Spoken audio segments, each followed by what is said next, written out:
This is the first call that we are making on the Uganda government, that the health needs of those under arrest are important and of priority concern and need to be the subject of its address immediately. Protest is a right both under international law and also under Ugandan law.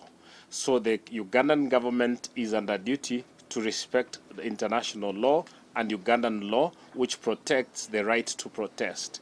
By coming out to protest, people commit no crime, do not expect to be beaten up and arrested by police. This is a call to action. This is a call to every able-bodied person to join us as we embark on a journey to stand with our brothers and sisters from our neighboring country that are facing persecution.